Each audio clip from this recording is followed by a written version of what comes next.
Hey guys, welcome to day 2 of my 3-day home buying series. Okay, so today I want to talk about how much home you can afford. Oftentimes we go to a lender, the lender tells us how much we qualify for, and then we think that is how much house we should actually purchase.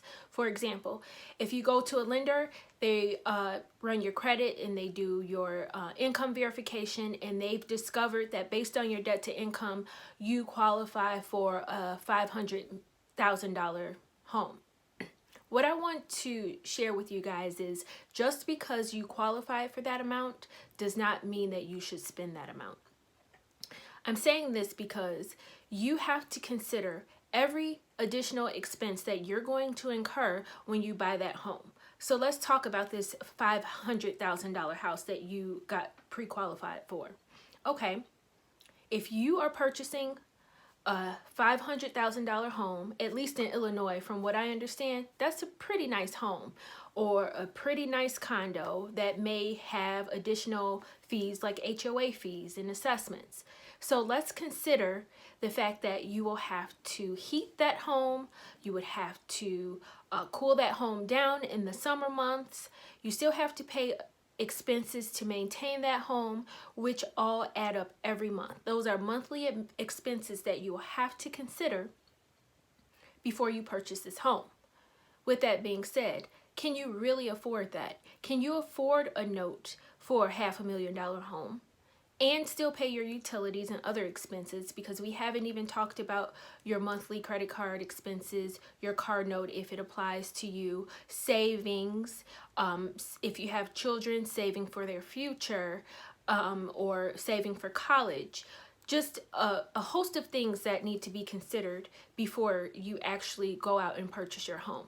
So although you may be pre-approved or pre-qualified for a certain amount, does not necessarily mean that you need to spend that amount on a house or go searching for a house in that price range. I'll use an example of when my husband and I were looking for our current home. Now, we knew going in that we had a certain budget that we wanted to stick to. And the reason why we set that budget is because we decided that we only wanted to spend a certain amount on our mortgage every month. And also, we wanted to consider the fact that taxes aren't always the same. They typically go up every year. So considering that, we incorporated that into our budget with the expectation that the taxes may increase annually. That's another thing that a lot of people aren't knowledgeable about. You have to consider the fact that your mortgage payment, especially if it is escrowed into your mortgage payment every month, will probably, most likely, in many cases, increase, which means your monthly mortgage payment would increase as well. If you don't incorporate that into your mortgage payment, you still have to pay your taxes, and if it increases and you haven't budgeted for that, you can be set up for a rude awakening. So I encourage you to be mindful of this and consider this when budgeting for your home. So guys, I strongly encourage you to consider multiple things before you take the next step with the home buying process. Again, I'll run through a list of things that I want you to consider before you take the next step. Can you afford to save? Can you afford to pay for the unexpected? Can you afford to pay for your utilities? Again, if you're buying a $500,000 home, chances are that your utility bills are going to be pretty high in order to keep that home heated in the wintertime and cooled down in the summertime. And not to mention the other expenses that you will have: cable, internet, monthly maintenance fees if you have a landscaper coming out to cut your grass once a week or twice a week. All things need to be considered when you're budgeting for your home. Now, again, I want to stress that although you are told you can afford this amount, does not necessarily mean that you can afford this amount. As I mentioned in my day 1 video, you want your debt to income ratio to be at least 36% or lower. I would stress being a lot lower, just so you have that wiggle room. You never know what may happen in the future. You never know if you or your spouse will lose a job. Or if you're single, you don't know if you will lose your job. You don't know if you will be injured. God forbid that happens, but you don't know if you'll have an injury and you can't go to work and you cannot depend on your paycheck any longer. You want to consider these things when you're budgeting for your mortgage, because if that should happen, if the unknown should happen, the unexpected, you want to be prepared for that. Which is why I also stress that once you purchase your home, set a goal of setting aside at least 3 to 6 months of savings, 3 to 6 months of cushion to cover for the unexpected so that you can still pay your mortgage. We're in a very difficult time of uncertainty because we don't know what's going to happen with this COVID situation. And there are a lot of people struggling right now, struggling because they were not prepared. They did not save in advance. They had a paycheck that covered their mortgage amount and their expenses, but they may have gotten laid off due to COVID. And now, how are they supposed to pay their mortgage?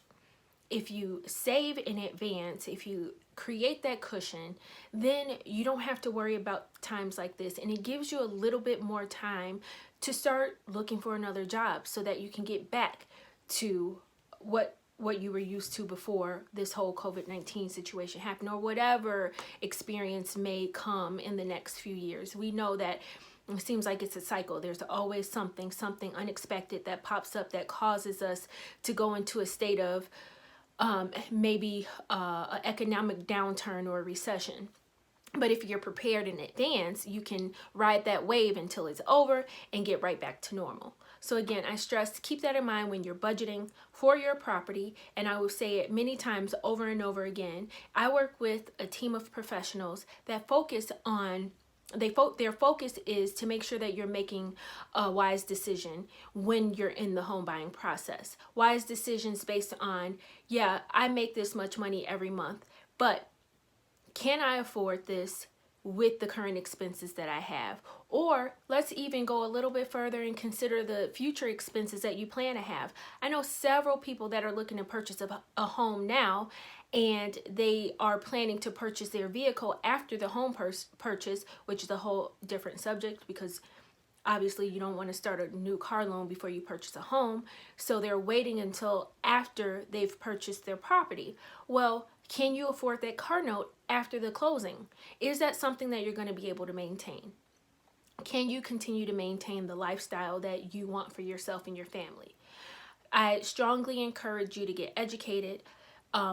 Educate yourself, read, learn what makes sense for you in regards to things that you should consider before you purchase a home.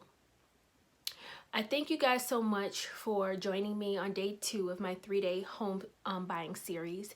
I will be back tomorrow at 6 o'clock, and I will be talking about basically why it's a good idea to participate in this home buying seminar and why it's important to educate yourself about the home buying process. My goal is to make sure that you go into the home buying process with confidence so that you can have a smooth and exciting transaction and a less stressful transaction.